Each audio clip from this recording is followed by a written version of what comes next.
Okay, is the Detroit Lions prepared to play the Tampa Bay Buccaneers? Man, we got an update today from a guy or about a guy that we've all kind of been wondering about, and that's Brodric Martin, a guy that we took pretty high in the draft last year that we really haven't seen much of. It's really haven't needed him, which has been a nice thing. But it's like, man, one of the weaker areas, if you will, on our team is kind of that interior defensive line where Bugs is reported not in shape like we thought. And, we're just trying to figure out where's the depth there. Is Levi going to play more? So Brodric Martin would be a big step in the right direction if we could get him playing. So the Lions issued a update on him and when we can see him to or expect him to play. So let's take a look real quick at our draft picks from last year. Jahmyr Gibbs, we take him pick number 12.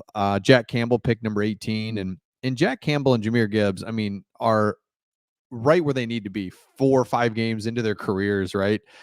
Like, I think we sometimes want a little bit more from them because of what Sam Laporta is doing, but Sam Laporta, that's not like normal at all. He is leading all tight ends in the history of the game in catches and TDs through 5 games. So, like, come on, that's awesome. Same with Brian Branch. I mean, the guy is just incredible out there.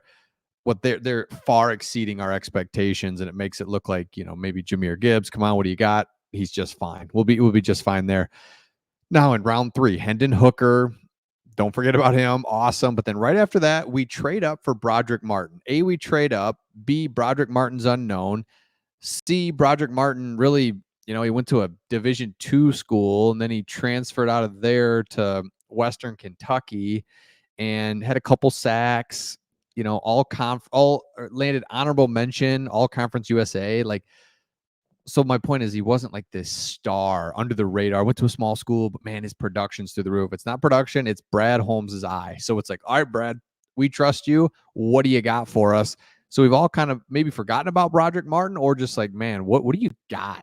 Because we love and trust what Brad Holmes does. So here's what the update was. They asked defensive coordinator Aaron Glenn, what's going on with Martin? When will he play? Like, he's been a healthy scratch for the first 5 games. Healthy scratch means he's not injured. They're just choosing not to play him. He's like, well, I can't exactly say when he'll play, but I'll tell you what, I like where he's at and how he's improving. Now, he compares him to James Houston. They asked him straight up about that. He's like, well, I don't know about that. If I can compare him, him to James Houston. I think James Houston came out of nowhere, to be honest with you.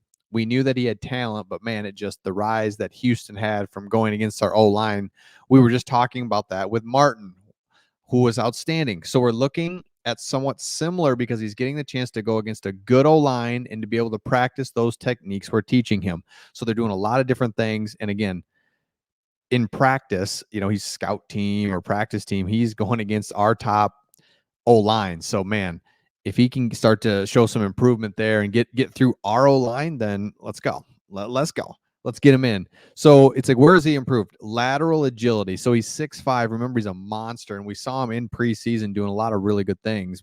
And he looks big. I'm not saying he's doing a lot of good things. He looks the part. And so it's like he needs some lateral movement. He needs instincts, that sort of stuff. So, all right, that's the first thing. Second thing is his hand placement. That's something that's been different for him, where he's putting his hands and just understanding exactly the way that we play defense. Now, it's really interesting, and it just shows a couple things. Number one, we knew he would be a project. It's 5 games into the season, so we didn't expect him to be in, but I think it really shows how good our other draft picks are and how they've exceeded expectations and have been a huge part of our early success. That's number one. Number two, it shows you Aiden Hutchinson, how incredible he was from the jump. Comes in, defensive line, hand placement, agility, motor, size, athletic ability, speed, everything. He checked everything last year, and then he just only got better, bigger, faster, stronger. He's outstanding. And then I think finally it shows that our defensive tackles haven't been that bad. We're number 1 against the run, depending on what you're looking at, like total yards or yards per carry. I think we're number 1 or in the top 5 in almost every defensive rushing statistic, which is outstanding. So there's a lot of good things here. Brodric Martin is fine. We don't need to rush him in. We kind of knew it was a project, but it's one of those projects where it's like, man, you're getting this monster guy. What if we can show him some technique stuff, get his quickness there, get his instincts going, and the next thing you know, we've got something. So the Lions I like what they're doing with Brodric Martin. Let's go. Keep him going. I'd love to hear an update on him.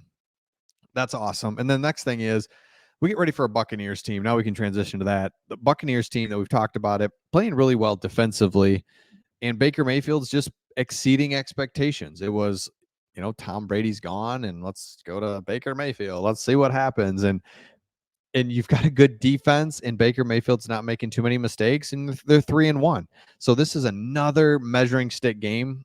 For me, I think the Chiefs were a measuring stick game, the Packers, and now we go to the Broncos, or the Buccaneers. Thank you. The Buccaneers. That like thumbs up thing just like screwed me up. Is that because I did a thumbs up? Okay. I didn't know that was a thing. Cool. All right. So we go to the Buccaneers, and this is why this is a measuring stick game, because the first one, Chiefs, obviously first game against Super Bowl champs. What do we got? We passed that test. All right.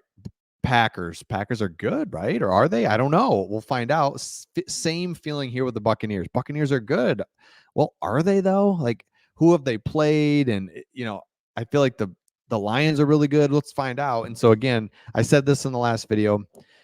When you evaluate games, you just start with the quarterback position and then you build out from there. So Goff versus Baker. I'm trying to be somewhat kind of not Homer here, but the way Goff's playing, we see the games, we watch him. Goff is at a high level, in command of the offense.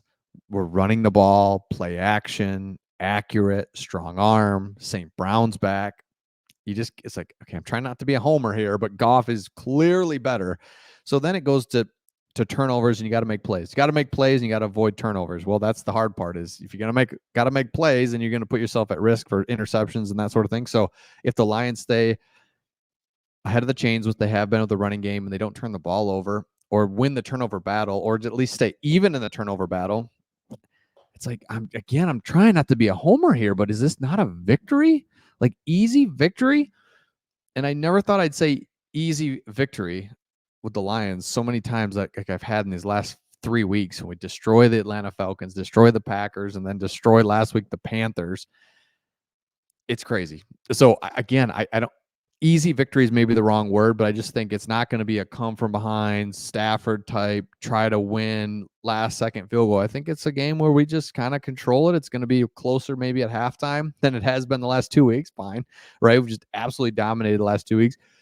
Might be 17-10. And then Lions kind of pull away at the end. That's kind of what I'm thinking. And again, the homer in me and just what I've seen the last 3 weeks is like, oh my gosh, this is gonna be no problem.